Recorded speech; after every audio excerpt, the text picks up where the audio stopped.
Oi pessoal, tudo bem? Eu sou o Gustavo, esse é o canal Redes e Poder no Sistema Internacional e hoje a gente vai falar sobre o estado de exceção no Equador.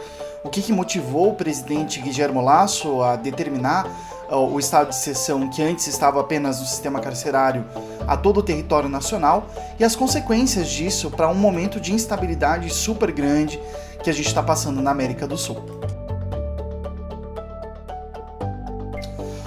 Bom, pessoal, acho que ontem muita gente, assim como eu, foi pega de surpresa com a notificação, com a notícia, né, de que o presidente do Equador, o Guillermo Lasso, tinha anunciado na noite da segunda-feira, madrugada aqui do Brasil, a extensão do estado de exceção para o território nacional do Equador como um todo.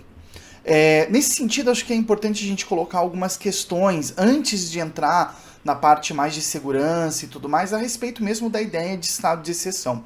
A gente já debateu aqui no canal, há bastante tempo atrás, lá no comecinho, a respeito desse conceito, né? Ou seja, como que ocorre, de uma forma ou de outra, a costura entre o que é legalidade, o que é ilegalidade, o que é formalidade, e como que os países se utilizam, de uma forma ou de outra, dos mecanismos para lidar com crises de forma a solucionar problemas no próprio funcionamento institucional desses países.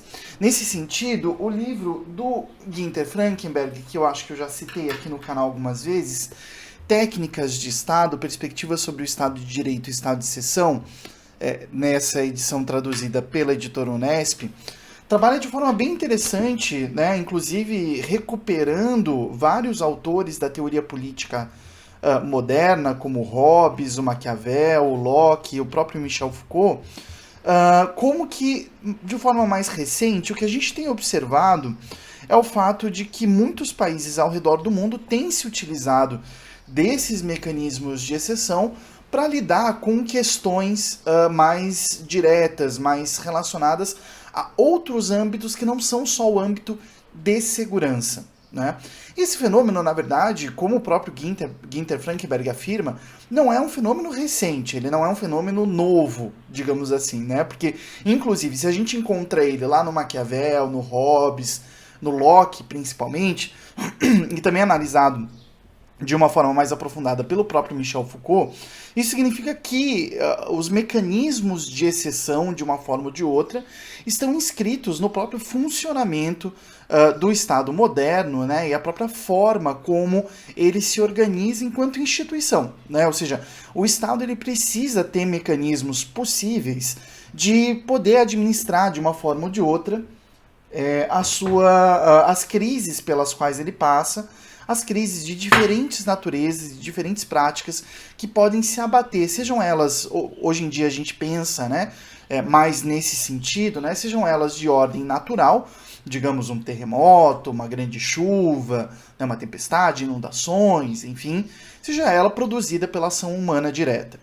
Então, nesse sentido, o Estado ele precisa ter mecanismos de exceção. O problema, e como mostra o Gunther Frankenberg, é que a partir dos anos 2000, o que passa a acontecer é que esses mecanismos eles começam a abranger cada vez mais situações sociais. Ou seja, há uma opção por parte dos estados de adotar práticas, né, mecanismos, instrumentos políticos que colocam no âmbito da exceção questões que deveriam ser tratadas com outros tipos de política.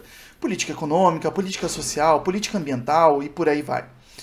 Esse aspecto parece ser bem importante para a gente entender o que está acontecendo no Equador, mas não só lá, já que na América Latina como um todo e na América do Sul em específico, a gente tem visto vigorar nos últimos anos com muita força regimes de exceção. Isso se aplica, por exemplo, ao sul do Chile. A macro-região sul do Chile está sob estado de exceção, segundo o presidente Sebastián Piñera, do Chile, em razão do conflito com as comunidades Mapuche, ali naquela região, mas sabe-se, né, que também em razão da instabilidade, da possibilidade do próprio Sebastián Piñera perder o cargo em razão de uma disputa que ele está tendo com a Assembleia Nacional lá do Chile, o Chile que é um país que está em processo de revisão constitucional. É importante lembrar que depois daqueles movimentos bem importantes que a gente viu no Chile, de protestos sociais, de mobilização social, houve a demanda pela instalação de uma Assembleia Constituinte que está acontecendo agora. Ontem também a gente viu notícias a respeito de um motim, digamos assim, de militares também na Guatemala. Ou seja, a gente ficou sabendo que vários militares que lutaram na Guerra Civil estavam, pelo menos, né, tentando forçar o governo a fazer pagamentos que lhes eram devidos em razão da sua participação no combate armado. Isso se junta a diversos processos profundos que a gente está passando na América Latina, bem importantes, justamente de extensão desse tema da segurança e da exceção para outros tópicos. E aí aparece a influência e a importância dos Estados Unidos como um grande centro de irradiação de práticas políticas, de discursos e de ideias a respeito disso. Eu falo isso porque o estado de exceção decretado lá no Equador, ele aconteceu um dia antes da chegada do Antony Blinken, o secretário de Estado dos Estados Unidos, que faz, né, o seu primeiro périplo depois da posse do governo Joe Biden no começo desse ano, pela América do Sul, em que apenas seriam visitados o Equador e a Venezuela, né? O Equador e a Colômbia, em razão do tópico da Venezuela, o caso da Colômbia. Colômbia, que foi representada pelo presidente Ivan Duque aqui no Brasil no começo dessa semana. O que a gente começa a enxergar? A gente começa a enxergar uma série de práticas. Eu não vou chamar de alianças, porque a ideia de aliança, ela começa a tratar o tema como uma coisa muito fixa, muito rígida.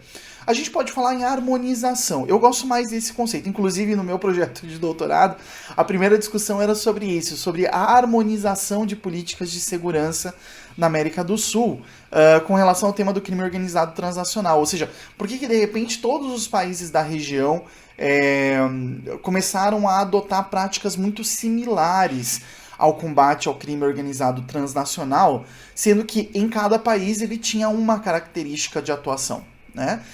Hoje em dia a pesquisa já está indo para outro caminho, mas ela mantém essa discussão sobre estado de exceção e insegurança territorial, que é um dos motivadores, segundo o Guillermo Lasso, da instituição desse estado de exceção em todo o território equatoriano, né?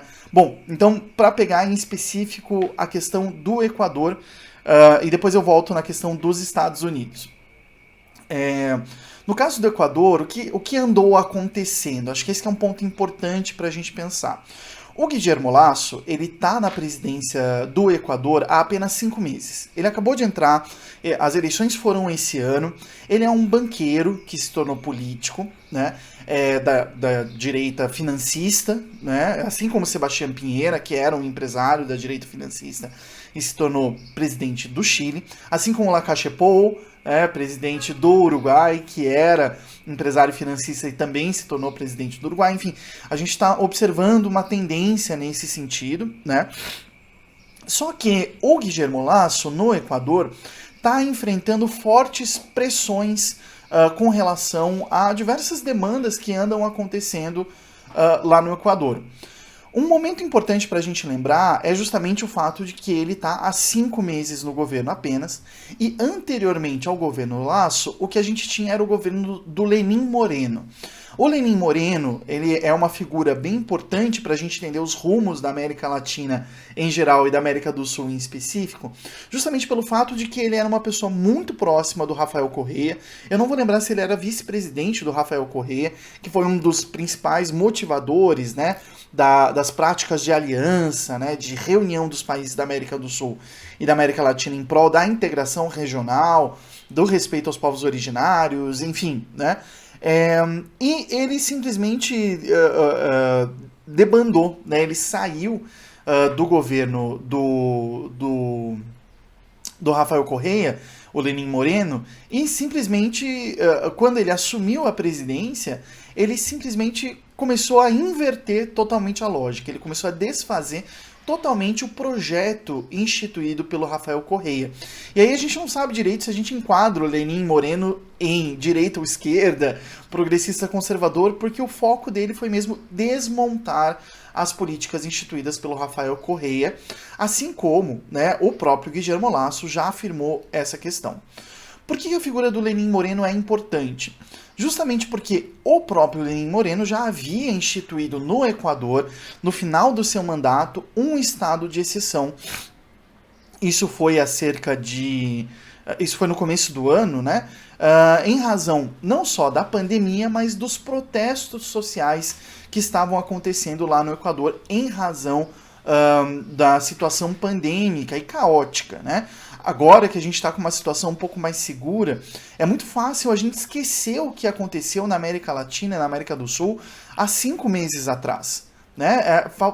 É muito pouco tempo para um mundo muito diferente que a gente vivia, justamente do desastre, né? Eu lembro de ler notícias, né, matérias de jornais internacionais que falavam a verdade, que nós morríamos aqui na América Latina e na América do Sul como moscas na rua. E era isso que acontecia, não só no Equador, mas no Peru e aqui no Brasil também. O que nós vimos foi pessoas de maca morrendo nos corredores dos hospitais, falta de lugares para enterrar as pessoas, enfim. A gente observou esse momento.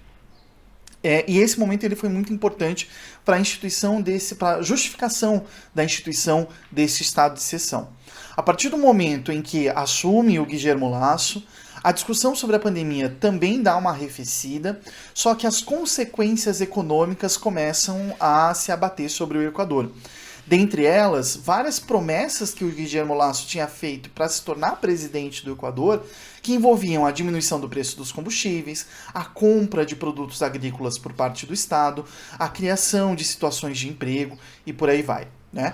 Essas promessas elas não foram atendidas nesses últimos 5 meses e na semana passada, com a divulgação do escândalo dos Pandora Papers, descobriu-se que a família do Guillermo Lasso, não ele em específico porque ele congelou a sua participação fora, né, antes de assumir a presidência, mas durante as eleições ele ainda era membro ativo de empresas, né? A família dele tinha empresas em paraísos fiscais que faziam evasão de divisas, enfim, né, vários processos importantes que foram divulgados por esses Pandora Papers de forma mais recente.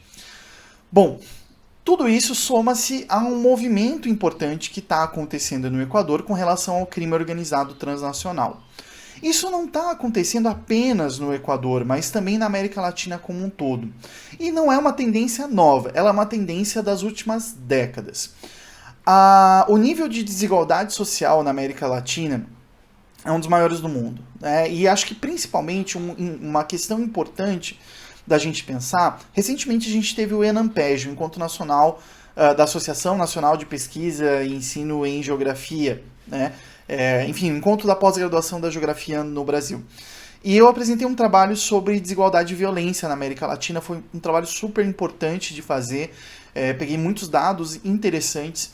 E uma tendência importante para a gente entender na América Latina e na América do Sul é justamente o fato de que o processo de redução das desigualdades sociais, ele ainda está acontecendo, ou ainda estava acontecendo até antes da pandemia. A gente vê uma alteração desse padrão bem importante a partir da pandemia, em que a desigualdade se abateu com força sobre a população da América Latina e do Caribe, né? Mas, principalmente, acho que de forma mais importante para nós aqui, havia um grau de resiliência muito grande nos padrões de desigualdade de renda, principalmente. Ou seja, a gente tem países como a Nicarágua e como o Panamá. No caso do Panamá, por exemplo, o nível de pobreza rural é de 70,4%, segundo os dados da CEPAL, da Comissão das Nações Unidas para a Análise Econômica da América Latina e do Caribe. Ou seja, 70,4% das pessoas que moram na área rural do Panamá vivem em situação de pobreza ou de extrema pobreza. Isso é muita coisa. Né? E no caso dos níveis de pobreza urbana, eles não passam de 40%. Por que isso é relevante? Isso é relevante para a gente entender a própria situação do Equador. uma vez que se abate a pandemia. E a partir do momento em que não há nenhum tipo de política estatal de mobilização dessas parcelas sociais que estavam acostumadas com um tipo de economia informal, né, com trocas no âmbito das cidades, etc., essa desigualdade acaba se abatendo de uma forma cada vez mais pesada sobre as parcelas justamente mais vulneráveis da população. Por isso que não só aqui no Brasil, mas para a América Latina como um todo, a previsão de recuperação da economia não é aquela em V, como dizem economistas que apoiam o governo genocida do Jair Bolsonaro, mas sim em K, né? Ou seja, aqueles que estivessem numa mesma posição, se tivessem um pouquinho a mais de posses, vão sentir a recuperação econômica de uma forma muito rápida, mas aqueles que tinham um pouquinho a mais apenas vão de cada vez mais perder capacidade de atuação econômica. Isso é importante porque no Equador as taxas de criminalidade cresceram muito a partir do momento da pandemia. Só que os crimes que andam acontecendo lá no Equador nos últimos anos têm sido, em razão da pandemia, né, têm sido sobretudo crimes patrimoniais. E aí a gente tem uma questão importante, porque crimes patrimoniais, com diferença de lavagem de dinheiro, com diferença de tráfico de influência, com diferença de corrupção ativa e passiva de agentes governamentais, que são as práticas tendentes dos grupos organizados, criminosos organizados, principalmente aqueles que se dedicam ao narcotráfico ou à execução de práticas mafiosas, né, de controle dos territórios, extorsão. Aqui no Brasil a gente chamaria as máfias de milícias, né? Os crimes patrimoniais, eles tendem a crescer, segundo diversos estudos sociológicos, eles tendem a acontecer em sociedades que têm desigualdade de renda muito explícita e muito declarada. Então, os crimes patrimoniais, ou seja, roubo de bens e produtos, ele está diretamente relacionado com a situação social, econômica, socioeconômica de um país. Esse aspecto é importante porque a justificativa que deu o Guillermo Lasso para a instituição desse estado de exceção seria justamente a crise de violência causada pelo narcotráfico. Ou seja, o fato de que o país inteiro deveria estar protegido, digamos assim, contra as pessoas que fazem parte do narcotráfico. E para isso ele adotou duas práticas. Ele estendeu o estado de exceção que ele próprio, 2 meses atrás, havia instituído no sistema carcerário equatoriano, que ele havia, né, como eu disse, instituído 2 meses atrás, para conter motins que haviam acontecido em sistemas penitenciários. Eu tô sem o livro aqui, mas tem aquele livro do Bruno Paes Manso e da Camila Nunes, chamado PCC A Guerra, que é um livro muito legal. É que ele tá lá no meu quarto, não tá aqui na estante.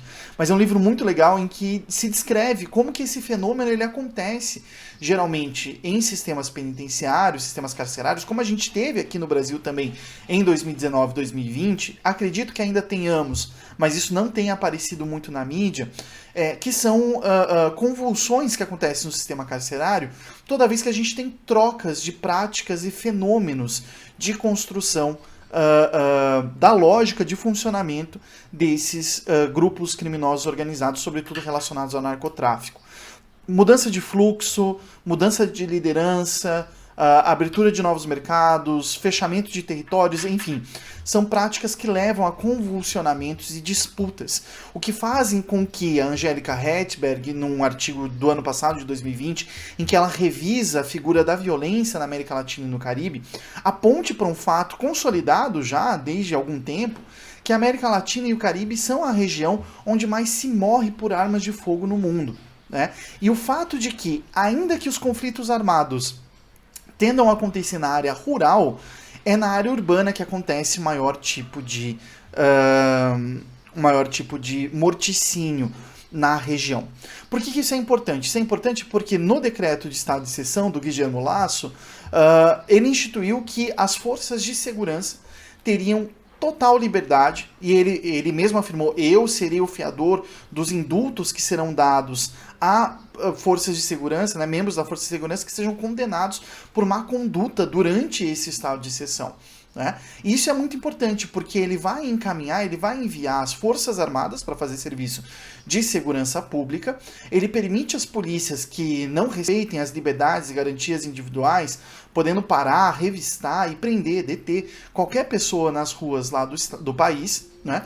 Sobretudo em 2 estados do sul do Equador, que são aqueles mais afetados pelas ondas de violência, mas ele não vai lidar com a questão rural. Ele disse, né, que a sua intenção é mandar sobretudo na área das cidades e proteger os cidadãos que estão nas cidades. E aí a gente vê uma tendência, né, porque na verdade, o que a gente está observando no caso do Equador?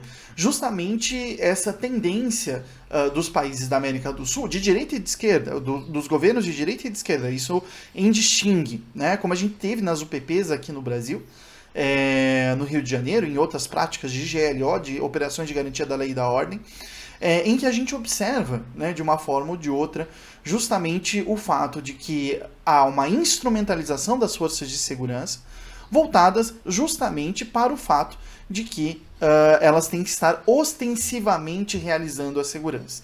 E para isso elas têm que estar na cidade, não no campo, que geralmente é a região onde ocorrem práticas de violência muito mais organizadas e muito menos relacionadas com a realidade socioeconômica da América Latina e do Caribe. O que a gente pode esperar? Bom, como eu disse antes, né, esse estado de exceção ele foi decretado num momento de tensão lá no Equador, de protestos sociais por diversas promessas não cumpridas do governo do Guillermo Lasso, mas também de uma disputa que ele está tendo com a Assembleia Nacional. O que permite esse estado de exceção que o governo do Guillermo Lasso, em razão do vigor desse estado de exceção por 60 dias, possa aprovar medidas de forma excepcional sem a aprovação do parlamento. Há que se entender o que vai resultar da visita do Antony Blinken, do secretário de Estado, com relação ao Equador e à Colômbia, né? Acho que hoje ele vai para a Colômbia, se não me engano. E isso é importante para a gente perceber por diversos motivos e diversas razões. Em primeiro lugar, porque isso representa uma certa política dos Estados Unidos de observar a América do Sul como um tema de defesa e a América Central como um tema de segurança pública. Porque percebam, é bem interessante que o Antony Blinken, que é secretário de Estado, ou seja, responsável pelo ambiente internacional em que os Estados Unidos se envolva, tenha vindo para a América do Sul, sendo que já representantes de altíssimo nível dos Estados Unidos têm visitado recorrentemente países da América Central. O que a gente observa? Que o governo Biden dividiu estrategicamente essas 2 regiões que conformam a América Latina. Eu falo isso porque já no começo do governo Biden, a vice-presidenta Kamala Harris visitou de forma recorrente países da América Central, onde se observa que a questão principal é a questão da imigração. E isso é uma mudança, porque até o governo do Donald Trump, até o governo Obama, o que a gente tinha era uma representação da América Central tendo como principal problema a questão dos grupos criminosos. Justamente, não necessariamente de narcotráfico, mas as gangues, as máfias que expulsavam as pessoas. Houve uma transformação no governo Trump, mas continuada agora pelo governo Biden, da imigração como questão de segurança pública. E isso a gente percebe nas visitas que a Kamala Harris fez a vários países ali da região, onde ela disse, não venham, né, porque vocês serão tratados como indesejados. A transformação a quebra da América Latina em América Central como um problema de segurança pública e América do Sul como questão de defesa, pode representar uma questão interessante, mas pode representar um perigo, porque há a possibilidade de ser visto a necessidade de utilização da Força Armada contra a Venezuela, que foi selecionada, né, pelo governo Biden como principal questão a resolver na América do Sul. Nesse sentido, será que é possível o Brasil se enfiar nessa lógica, se enfiar nessas mobilizações? Talvez não, porque se a gente for observar a partir do caso do Equador, justamente a decretação desse estado de exceção, o que parece que vai acontecer é justamente uma mobilização interna e um desgaste, de uma forma ou de outra, interno de forças opositoras a esses regimes de direita que estão se instalando na América do Sul nos últimos anos. Então acho que é importante a gente observar, porque talvez o Brasil sirva de base de apoio o que seria muito interessante para o Jair Bolsonaro no ano que vem para recuperar a popularidade. Então, há que se observar o que vai acontecer. Com relação ao Equador, o estado de exceção já está instituído, então ele que só depende de um decreto presidencial vai vigorar por 60 dias. A gente não sabe se isso vai ser suficiente para que o Guillermo Lasso se mantenha no poder, em razão dessas disputas que ele vem tendo com a Assembleia Nacional lá do Equador. E a gente tem que observar com calma se isso vai ter desdobramentos para a segurança da nossa região. Como que isso vai transbordar para outros países, se isso vai virar uma tendência, se isso vai virar um caso isolado. Arrisco dizer que não é um caso isolado em razão da proximidade entre o Guillermo Lasso e a Colômbia. Então há que se observar, né, as tendências também, se os Estados Unidos não estão dividindo também a América do Sul em um arco norte e um arco sul. Né? Questões a observar aí que a gente vai prestar atenção aqui no canal também. Se vocês ficaram com alguma dúvida, alguma questão, ou tem alguma sugestão desses temas que a gente vem debatendo aqui no canal, coloca aqui nos comentários, a gente vai ficar bem feliz, tá bom? Até mais, gente!